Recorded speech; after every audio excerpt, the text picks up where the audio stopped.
Pemirsa, kini kami kembali hadir untuk menjumpai Anda dalam Berita Lampung bersama saya, Tika Rana. Sejumlah berita aktual dan informasi menarik lainnya telah kami siapkan untuk Anda. Berikut berita utama pagi hari ini.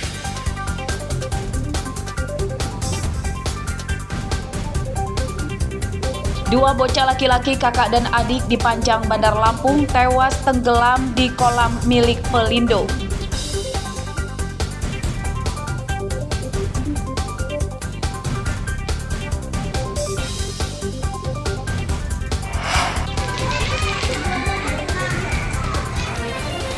Dinas Pendidikan dan Kebudayaan Bandar Lampung mengeluarkan peraturan larangan bermain lato-lato di sekolah.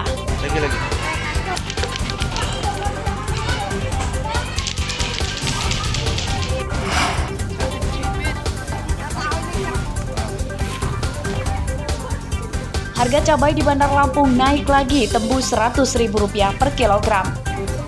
Karena kan rata-rata di kabupaten kan ini banyak rata-rata ya mbak, rata-rata mancing di sawah ya kan, isinya kan mancing di sawah kan.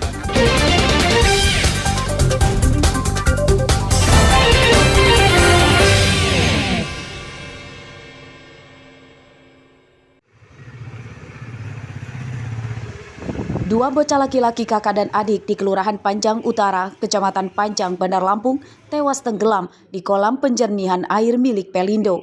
Kedua korban bernama Abid Nata Arohim, 9 tahun, dan adiknya bernama Ajib Arohim, berusia 4 tahun.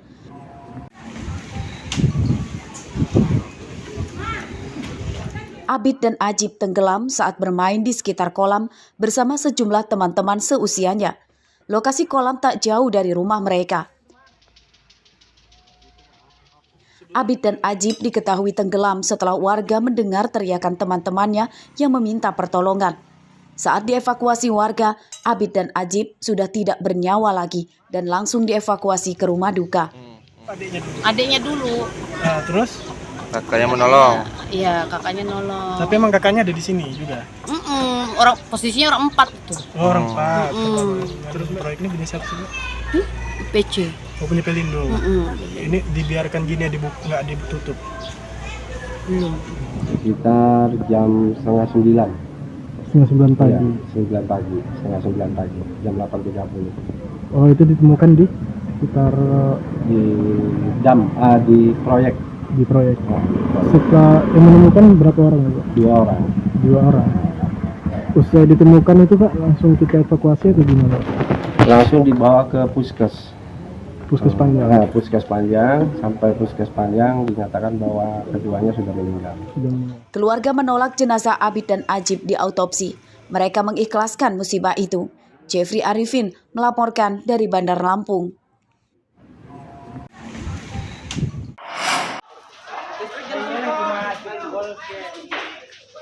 Kebakaran ini terjadi di perumahan Bukit Kelapa, Tanjung Karang Pusat, Bandar Lampung, Rabu siang.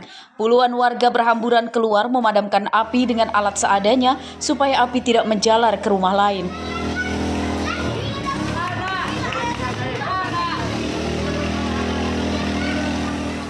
Rumah yang terbakar milik Ferry dan api sempat menjalar ke dapur tetangganya. Saat kebakaran, rumah sedang kosong ditinggalkan pemiliknya bekerja. Penyebab kebakaran diduga korsleting listrik di kabel internet. Satu rumah yang habis, yang satunya tetangganya kena dikit. Kena dikit. Ya. Tadi itu Pak, api bermula Pak dari atap rumah ya Pak? Ya, atap rumah dari Pak Peri tadi. Jadi sempat menjunjung tinggi memang api tadi. Menjunjung tinggi, mengebul.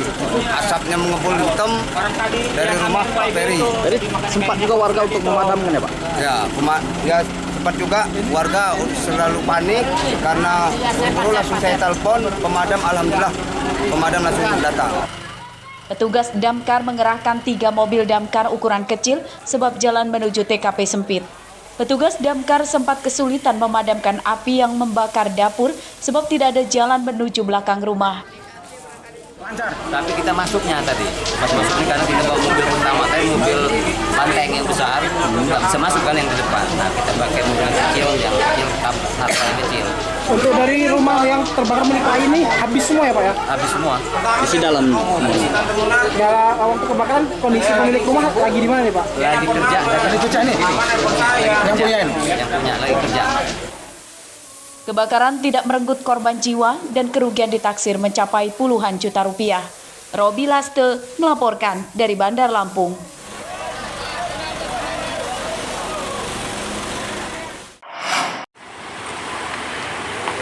Kecelakaan dua truk ini terjadi di Jalan Menanjak Curam di Jalan Insinyur Sutami PJR, Kelurahan Waiguba, Kecamatan Sukabumi, Bandar Lampung, Rabu siang. Truk terguling di drainase dan saling menimpa. Pengemudi truk bermuatan air mineral bernama Ahmad terluka di kepalanya. Menurutnya, kecelakaan terjadi karena mobilnya tertabrak bagian belakang truk di depannya. Saat melintasi jalan menanjak, truk di depannya tiba-tiba mogok akibat patah as roda. Truk bernomor polisi BE8807YS mundur dan menabrak kendaraan di belakangnya. Awal mulanya ya mobil ini di depan. Di sini berhenti nih, di sini nih berhenti. Pikir saya kan mau ngoper gigi, ngoper andal, nggak taunya patah as, nggak taunya dia tuh mundur. Langsung saya kan udah nggak bisa ngelak lagi. Jadi mobil saya udah kehantem mobil ini, udah pasrah, udah nggak bisa apa-apa lagi. Terus apa kenapanya Bang? Ini Kepala bocor. kepala ini. Tanjakan itu patah as kayak utak. Mundur mobil ini mundur. Jadi mobil itu juga mundur juga, orang belakang yang hindari mobil ini. Dari atas itu Bang ya? Dari atas ya? Kejar-kejaran dua itu mobil ini. Oh ya udah. Mundur itu terus itu mungkin nggak bisa ngelak lagi mobil yang itu. Akhirnya kena juga ketumpuk sama mobil ini. Kejadian? Saat kejadian jalan sedang ramai kendaraan. Mereka selamat setelah berhasil menghindari truk yang mundur. Tidak ada korban jiwa akibat kecelakaan ini. Evakuasi kedua truk menunggu muatannya dipindahkan ke kendaraan lain. Kecelakaan dua truk ini ditangani Satuan Laka Lantas Polresta Bandar Lampung. Polisi mengimbau pengemudi menjaga jarak dengan kendaraan di depannya, terlebih truk muatan berat di jalan menanjak atau menurun karena membahayakan. Jeffrey Arifin melaporkan dari Bandar Lampung.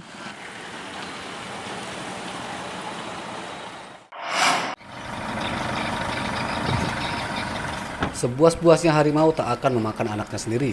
Peribahasa itu tidak berlaku bagi pria berinisial SF. Rabu siang, pria berusia 45 tahun ini ditangkap polisi karena mencabuli putri kandungnya sendiri. Korban berusia 14 tahun, seorang siswi SMP.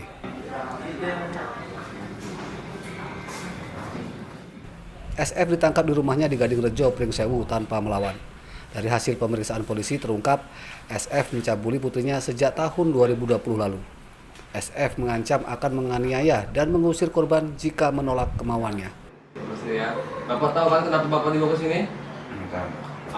Pencabulan terungkap setelah korban akhirnya memberanikan diri mengadukan perbuatan bejat SF ke ibunya dan ke polisi. Dari sang ayah sudah melakukan tindak pidana pencabulan terhadap anak kandungnya sendiri yang dimulai pada tahun 2020. Baik berdasarkan keterangan yang kami dapat dari pelapor maupun telapor sudah kami melaksanakan pemeriksaan bahwa motif dari si telapor adalah kebutuhan birahinya. Polisi menyita barang bukti pakaian serta hasil visum dari rumah sakit. Atas perbuatannya SF terancam hukuman 15 tahun penjara. Andri Kurniawan melaporkan dari Pringsewu.